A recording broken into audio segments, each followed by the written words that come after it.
Okay, so the hypothesis and the thesis defense is utilize in an optimum 2018 planetary alignment, originally identified by Patel Monish and also presented in Dennis Tito's feasibility study 2018 mission to Mars. In combination with Joint Ventures Mars Exploration Inflatable Mars Venture spacecraft and a unique ricochet plan, which is Earth, Lunar, Moon, Mars, Mars, Lunar, Earth, gravity assist, retrograde, decel, free return, flyby trajectory. So what we're saying is it's feasible to execute a 501-day, 1.4-year mission for the first human Mars mission, leaving on January 5th, 2018, of the highest quality using proven spaceflight commercial off-the-shelf hardware. That is essentially no new R&D technology. And an affordable, low cost, without any sacrifice to crew health and safety, which is operationally simplistic, results in scientific significance, and is achievable within the allowable remaining time to launch schedule deadline, which is 40 months from today.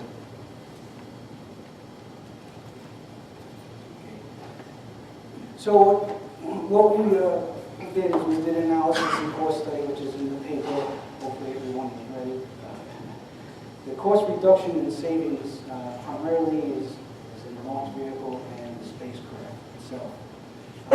So based on our study, we've decided to use one Falcon 9 Heavy, which includes the Red Dragon command module and Earth return vehicle, plus the Mars Venture spacecraft, which is fully inflatable. And that cost is $644.4 million. This costs 71% less than one Atlas V with a CST-100, which has been estimated at $2.3 billion, and that's without the spacecraft. And it costs 75% less than two Delta IVs with the same CST-100 with $2.6 billion. So you can see that the launch vehicle that we've chosen is saving a significant amount of money. The mission orbits and trajectory is another area where cost reduction and savings is key. And because of our unique ricochet orbit and trajectory, which I'll discuss later on in the presentation, it results in almost 21% fuel reduction or $107 million in potential savings. This results in -6 kilometers per second in Earth re-entry velocity for a reduced C3 from 38 kilometers squared per second squared to 32. And it also results, as a result of that, it will produce a 9 kilometers per second Earth re-entry velocity versus a deadly 15 kilometers per second velocity, which has never been done. So let's talk a little bit. The lowest cost, we said, is the space vehicles. Launch vehicle is about $225 million. That's $135 million for the Heavy, and $90 million for the Red Dragon. The benefit that we get is that we're going to do our TMI at low Earth orbit, trajectory orbit of 185 kilometers altitude, which will give us an increased maximum throw weight of 14.3 metric tons. Okay, the technology is 3 F9 cores. That's one single F9 Heavy. It has 27 1D rocket engines, which allows for the second stage to be restartable, which is, as far as I understand, not available on any other vehicle right now. And it has been tested. So the simplicity is one launch vehicle required for the entire mission, and one docking assembly maneuver, which is going to occur in Leo Park. The schedule is 24 months.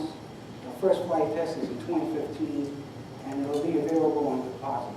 But the safety is that this is a high reliable launch vehicle because it's based on F9 core technology. What they're doing is using 2 more F9 strapped to the side. So it's not like it's experimental technology.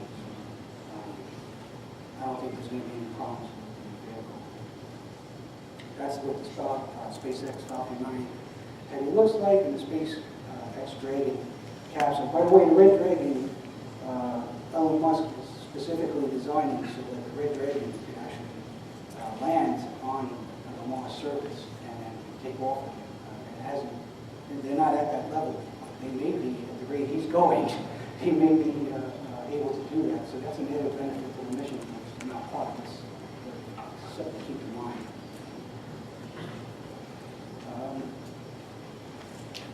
The way we're going to do this is because the spacecraft is an inflatable in its uninflated state and pre-assembled, it will fit in the payload section of the Falcon 9 heading. Added to that, the Red Dragon on top. All that combined is still under 14.8 metric tons. It's actually close to 14.8.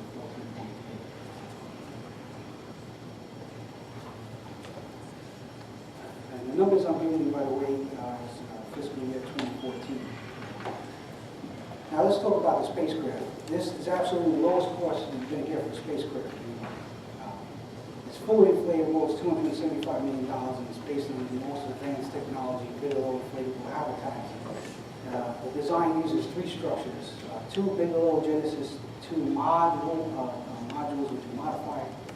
One is specifically used for a medical pole electronics center, and the other is for a crew health equipment system. And if you read my paper, I cited specific reasons for that based on NASA lessons learned on the Skylab and the ISS contamination and stuff like that. So it goes into very good detail on that. The simplicity, again, is the inflatable spacecraft, but it's pre-assembled, so there is no docking, undocking, and all that's going on in space to attach all these modules. They're already attached, pre-attached, in the payload launch pad. All we need to do is get them up and parking on it and inflate them. And I'll show you how that's going to be. The schedule is 18 months for the, which I believe they can be done concurrently. So it's 18 months schedule for manufacture. And if a radiation protection shield using an electromagnetic active radiation shield is used, it'll probably take another 12 months, we estimate, on top of that to include it. Not because it's new technology, but just because it hasn't been done. So what are the benefits? It's fully inflatable, lightweight, segmented modular functionality, and the docking ports built in.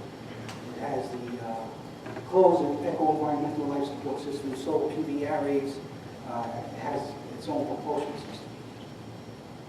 This is exactly what the vehicle looks like. From left to right, you have the cargo supply pod that takes up 1 ton of equipment supplies, medical supplies, and so on.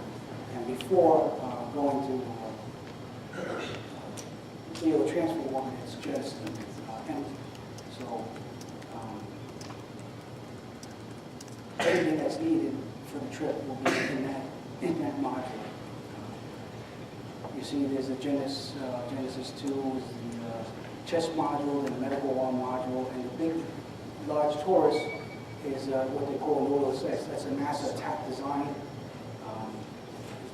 newest design, and from our research, Bigelow has been talking with NASA, and it's scheduled for licensing. In fact, this is, as far as we know, the only company that can license that technology at this point for NASA. So.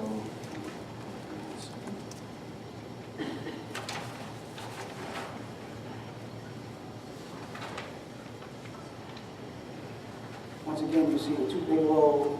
This is each of the individual modules. And there's a little bit about it, but you can see on the Nautilus as well as on the Genesis modules. The smaller ones is those blue lines are for the high temperature superconductor electromagnetic radiation shield. And that is readily available. It's called a quiet cable. You can purchase that by Lydian. Okay, so human factors and habitability.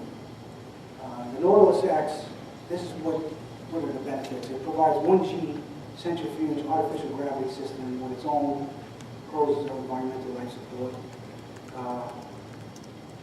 The addition is the 10X passive radiation barrier walls, which is a bit different than water walls.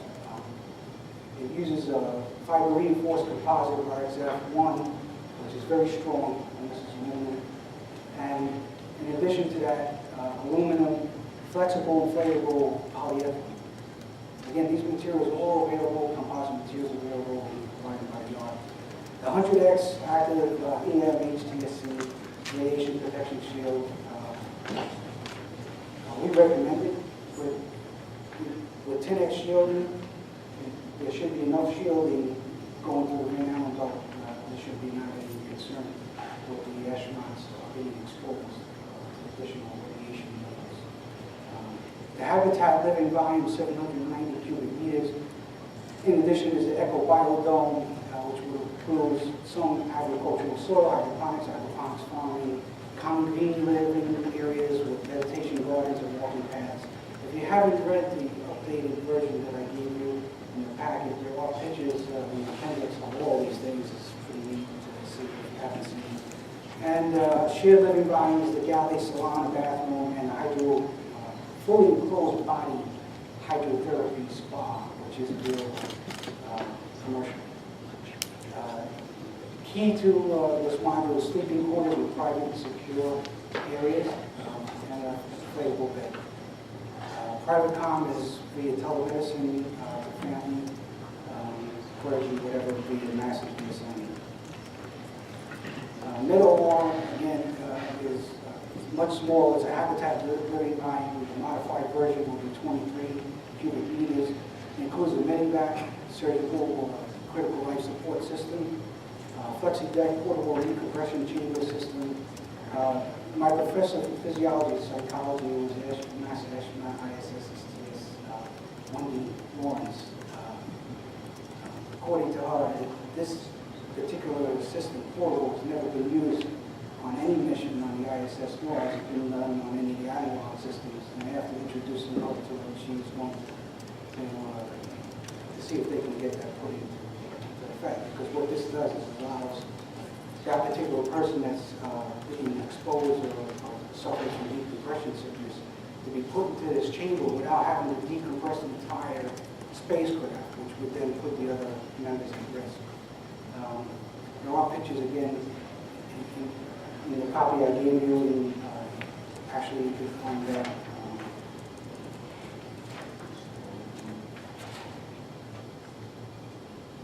Page 63 in my paper.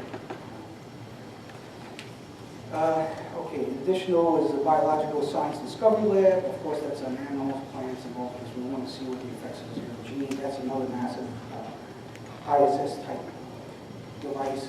Again, that already exists, and the specs and everything are available for it and can be duplicated easily. Interesting is a phototherapy, something I studied in my class. Near-infrared red LED phototherapy. You've never heard of it. It uses the near-infrared LED, which is a cool light, to stimulate the ATP in human cells, which enhances the repair and the waste removal from the cell. So this here is good for burns, cuts, and also for radiation. At least to DNA, the DNA strands, at least one level strand is broken. 2 levels, I don't think it would be effective. But what it would do is help the cell to rebuild itself. Another interesting thing is the cyborg human implants. These are all available off the shelf. There's not sci-fi technology, not Star Trek technology. These are all available. And using a micro-osmotic pump, basically under the skin. And this was tried during the Apollo missions, by the way. But they were so large, really painful, they weren't very effective, and they weren't used in application. They were just used in training. But these devices will allow medical injections in a periodically time or during, say, a radiation event, an SP event. They can automatically be tied in wireless to the dosimeter and then inject that dose of anti-radiation medicine will not be at any risk of radiation poisoning. Then there's the crew health and equipment system module. There's dozens of equipment that's a part of this module. This is also a NASA device that's being used on the ISS. But the most important is the lower body negative pressure. All the astronauts, when they go into zero G, experience the fluid shift, and the lower body negative pressure helps to alleviate that fluid shift. So fluid shifting, all the fluid runs from the legs up into the head, which could cause anemia and embolism and all kinds of stuff. It's pretty nasty. Not that that's happened so far, but it is possible. And the lower body negative pressure apparatus is effective in reducing those symptoms. Other key technology would be a telemedicine unit. There's another NASA portable device. Information is it's kind of like Skype. We would call it Skype today. It's two-way audio-video transmission with the vital statistics, physiology statistics being sent. And neurobiofeedback, this is key, another key technology I introduced. Neurobiofeedback allows you to control your heart rate and so on, which is key because one of the key physiology stresses is cardiac arrhythmia. So by them training the neurobiofeedback, they will be able to do meditation and temperature control of their skin. They will be able to control the effect that is on their body. And I think it's key. It's very low cost instrument. I think it's key to their survival. These are some of the critical design elements we've talked about. I think the key things, we can't go into everything. 20 minutes will not give this presentation justice. There's just too much to talk about. But the cargo supply pod is coming in at 1.5 metric tons. The Dragon, 6 metric tons. Let's see. The extension for the Dragon, 1 metric ton. That can be fuel or added cargo. Do you have a mass breakdown for the rest of the items? What's that? Do you have like a table or anything summarizing the mass? Summarizing the mass? Yeah, it's in my paper. Okay. I assumed everybody read the paper. My idea is not to duplicate my paper. I just want to tell you the benefits and concepts and why this is a better design than anybody else's. If you could summarize quickly so you can get a few questions. Okay, sure. Okay, this is basically, let's talk a little bit about the orbital trajectory because it's very important. We depart from Kennedy Space Center, Cape Canaveral, go into the low parking orbit. The Dragon undocks, turns 270 degrees, and redocks to the docking mode. Then the entire pre-assembled stack inflates, and that's it. The spacecraft is done. They empty the cargo supply pod, eject it, and they lose nearly 1 ton of unneeded metal, basically. Then they lower the orbit to 185 kilometers and perform a trans-Mars injection. To speed things up, on their way, you're going to fly to the moon, retrograde over the gravity anomalies or mass concentrations. This causes 1.5 to 2 kilometers per second disruption. It's sort of like drag. It's actually gravity pulling on the spacecraft. This is what many of the spacecraft were lost in the early pre-Apollo days by the Russians as well. No one is privy to this until many flights. But there's several mass cons. So that's the first deceleration. That drops us from like 38, C3 38 to 36. We inject the 2 satellites, which is a Mars Science and Education. And then we go onto Mars, do a flyby gravity assist, retrograde for another 2 kilometers slow down, with 4 kilometers slower. Again, back to the moon, over the mass cons, another 2 meters. So we lose, it's not going to be exactly 6 kilometers, but in this, we're looking at over 6 kilometers. So when we approach Earth on re-entry, instead of being at 15 kilometers, we're at 9. Let's see. That's the inflation. Talked about this. Trajectory. The scientific payload is the satellites that allow everyone on Earth to do live science. Present your concluding chart, please. Oh. Sorry.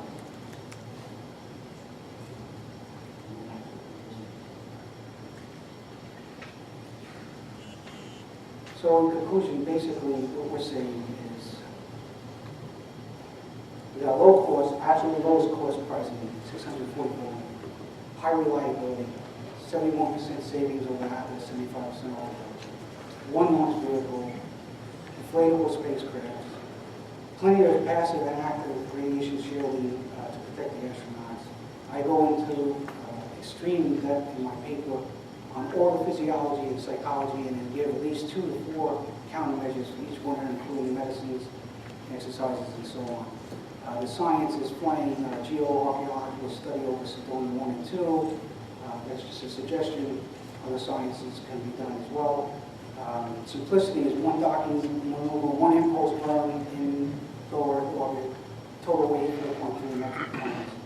And basically, the launch windows between December 7th and January 2nd, 2018. Earth return May 21st, 2019. Okay. Thank you.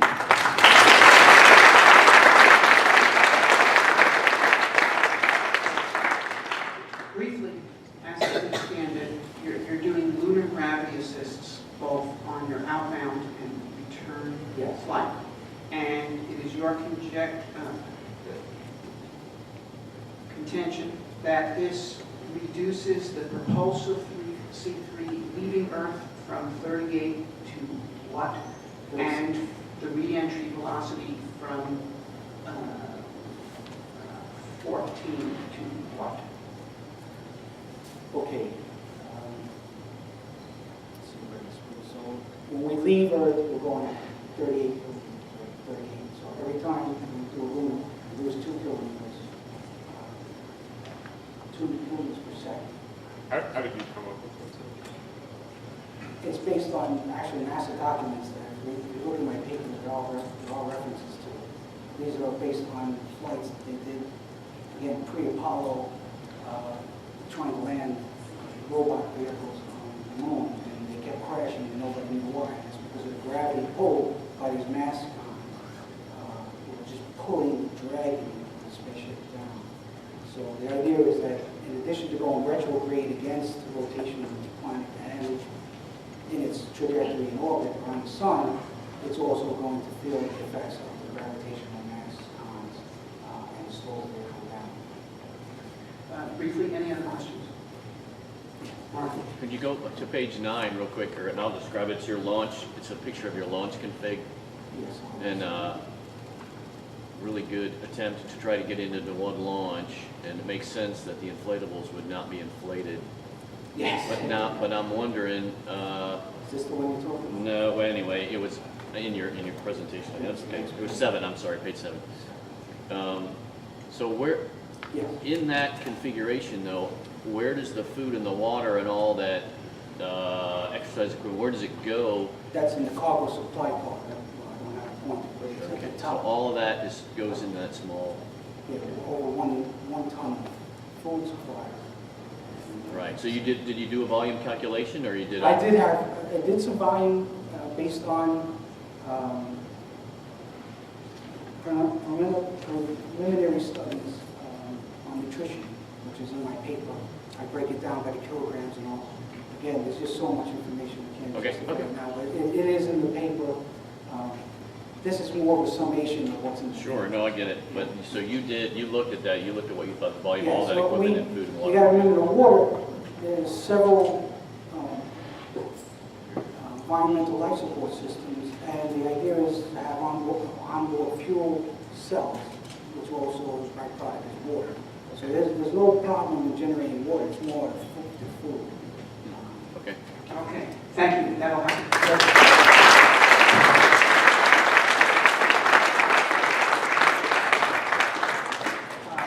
Our next team and the final team before the next break will be Mars 18 from the University of Stuttgart, Germany.